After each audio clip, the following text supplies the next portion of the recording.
The summer of 1986 was meant to be the beginning of everything for Valerie Knox. At 22, she had just completed her final semester at the University of Colorado, earning a degree in communications with dreams of working in radio broadcasting. Her parents, Robert and Linda Knox, had given her their blessing for a solo cross-country drive to Seattle, where she'd secured an internship at a local radio station. It was supposed to be her first real taste of independence. Valerie had always been methodical. Her college friends knew her as the one who planned group trips down to the smallest detail, who kept meticulous notes in color-coded folders, who never left anything to chance. So when she announced her intention to drive alone from Denver to Seattle, her preparation was characteristically thorough. She plotted her route on a AAA triptych, marking gas stations, rest stops, and overnight accommodations. She packed emergency supplies, checked her 1984 Honda Civic twice over, and even arranged to call her parents from specific locations along the way. The drive began on August 14th, a clear Thursday morning.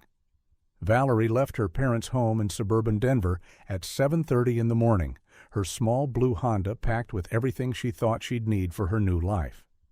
The back seat held 2 suitcases, a box of books, and her most prized possession, a portable radio that had belonged to her grandfather, a man who had sparked her love of broadcasting with stories of his days working at a small-town AM station in the 1940s.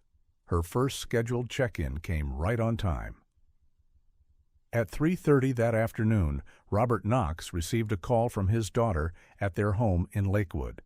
She was calling from a payphone outside Laramie, Wyoming, she said, and everything was going perfectly. The weather was beautiful, traffic was light, and she was making better time than expected. She told her father she planned to stop for gas before crossing into Idaho, then find a motel somewhere near Pocatello for the night. Her voice was bright, excited about the adventure ahead. It was the last time anyone would hear from Valerie Knox. At 4:45 that same afternoon, a customer at Miller's Stop and Go, a small gas station just off Interstate 80 near the Wyoming-Idaho border, noticed something odd. A light blue Honda Civic sat at pump number 3, engine running, driver's door hanging open. The car had been there for at least 10 minutes, maybe longer, but no one was around it. The customer, a traveling salesman named David Marsh, initially assumed the driver had gone inside to pay or use the restroom. But as he finished filling his own tank, the Honda remained untouched, its engine purring steadily in the late afternoon heat. Marsh approached the car cautiously.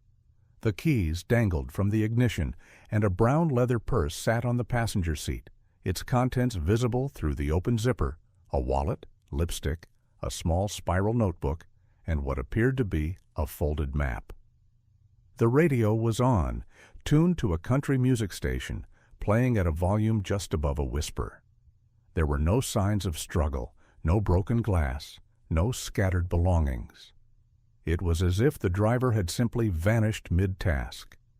Inside the gas station, attendant Gary Hoffman was completing his evening inventory when Marsh approached the counter. Hoffman, a 26-year-old local who had worked at Miller's for 3 years, said he had noticed the Honda pull up to the pump but hadn't seen anyone get out. He assumed the driver was still in the vehicle, perhaps counting money or checking directions. When Marsh explained the situation, Hoffman immediately called the local sheriff's office. But there was something else Hoffman mentioned to the responding deputies, something that would become one of the most puzzling aspects of the case. About 20 minutes before Marsh discovered the abandoned car, Hoffman had heard a voice come through the station's intercom system. The voice was female, quiet, and said only 4 words. "Tell them I'm still here."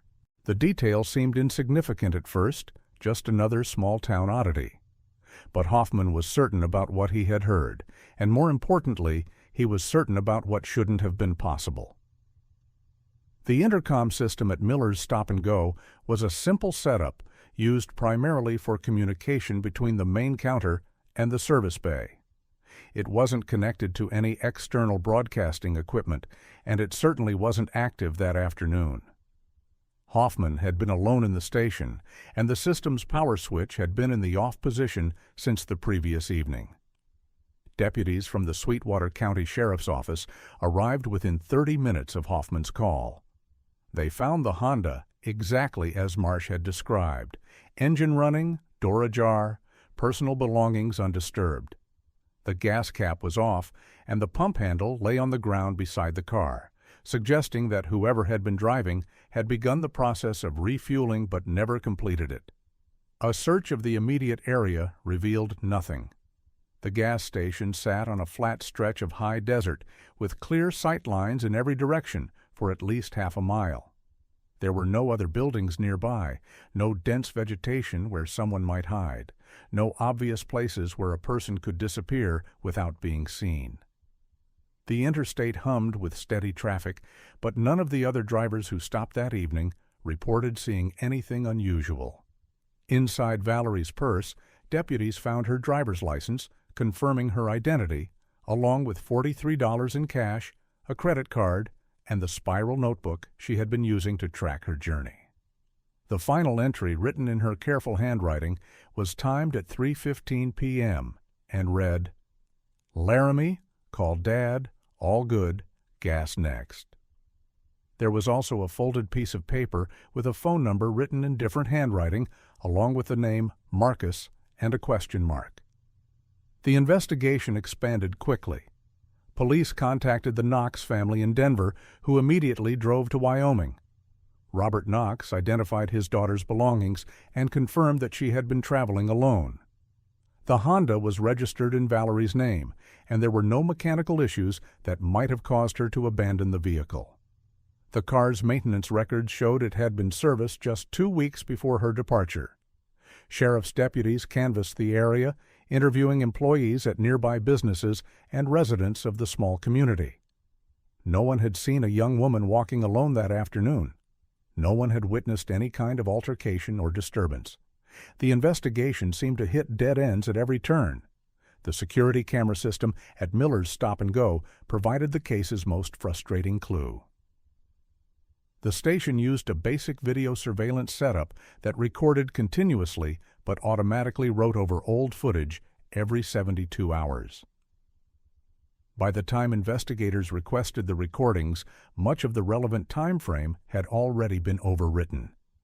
What remained showed Valerie's Honda pulling into the station at approximately 4:28 p.m., but the angle of the camera made it impossible to see if anyone got out of the car. The footage ended abruptly just minutes later, victim of the system's automatic cycling. Days turned into weeks. The FBI joined the investigation, given the interstate nature of Valerie's travel and the possibility that she had been the victim of a federal crime.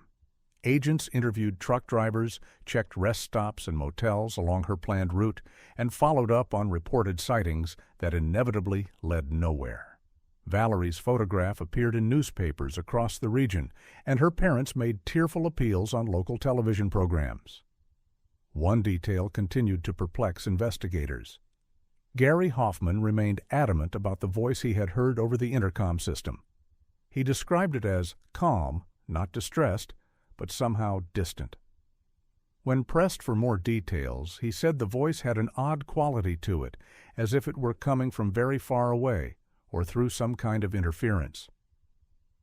Several electronics experts examined the station's intercom system, but found nothing that could explain how an external voice might have been transmitted through the equipment while it was powered off. The case attracted attention from amateur investigators and conspiracy theorists who proposed theories ranging from alien abduction to government cover-ups. The Knox family rejected these explanations, focusing instead on more conventional possibilities. They hired a private investigator, distributed missing person flyers throughout the Pacific Northwest, and followed up on every lead, no matter how remote.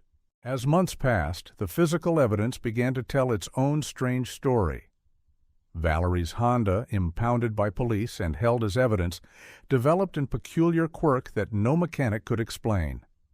The car's radio, which had been playing country music when it was discovered, began displaying erratic behavior. Even when the ignition was off and the keys removed, the radio would occasionally turn on by itself, always tuned to the same frequency. A local AM station that broadcast primarily talk radio and news. More unsettling was what happened when investigators tried to tune the radio to other stations. The dial would turn, and other frequencies would briefly come through, but within minutes, the radio would somehow return to that same AM station. Even when the radio was completely disconnected from the car's electrical system, the behavior continued. Electronics specialists who examined the device found no technical explanation for the phenomenon. The Knox family was eventually allowed to retrieve their daughter's car, but they found they couldn't bring themselves to drive it. The Honda was placed in storage, where it sits to this day, nearly 4 decades later. Family members report that the radio still exhibits the same inexplicable behavior, turning on without power and playing only that single station. In 1987, almost a year after Valerie's disappearance, construction workers widening a section of Interstate 80 near the gas station made a discovery that briefly rekindled interest in the case.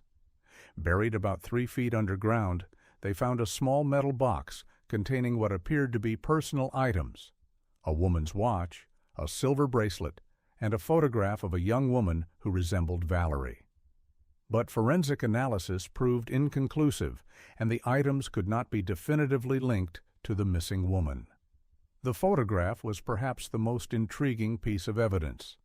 It showed a young woman standing in front of what appeared to be a radio transmission tower, but the image quality was poor, and experts could not determine when or where it had been taken. The woman in the photograph wore clothes that might have been from the 1980s, but the photo's age was impossible to determine with certainty. Over the years, the case has been reopened several times as new technologies became available. DNA analysis, digital enhancement of the remaining security footage, and improved database searches have all been applied to the evidence, but none have provided breakthrough leads. The case remains officially open with the Sweetwater County Sheriff's Office, though active investigation ceased in the mid-1990s. Gary Hoffman, the gas station attendant who heard the mysterious voice, left Wyoming in 1988 and reportedly rarely speaks about the incident. In a brief interview conducted in 1995, he maintained his account of the voice over the intercom, but added one detail he had never shared before. He said that in the weeks following Valerie's disappearance, he occasionally heard similar voices coming through electronic devices: his car radio, his television, even his alarm clock. The voices were always female, always brief, and always seemed to be trying to communicate something just beyond his comprehension. The Knox family continues to search for answers. Valerie's parents, now in their 80s, maintain a website dedicated to their daughter's case and respond to every potential lead. They have never accepted that their methodical, careful daughter would simply abandon her car and disappear without explanation. Linda Knox often says that she feels her daughter is still trying to communicate, still trying to find her way home. The mystery of Valerie Knox's disappearance remains as puzzling today as it was in 1986. A young woman, carefully prepared for her journey, vanished from a gas station in broad daylight with no witnesses, no signs of struggle, and no rational explanation.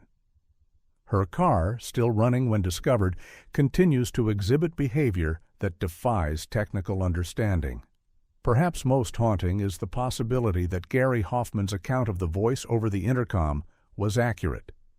That somehow, from wherever Valerie Knox went that August afternoon, she was indeed trying to tell someone that she was still there.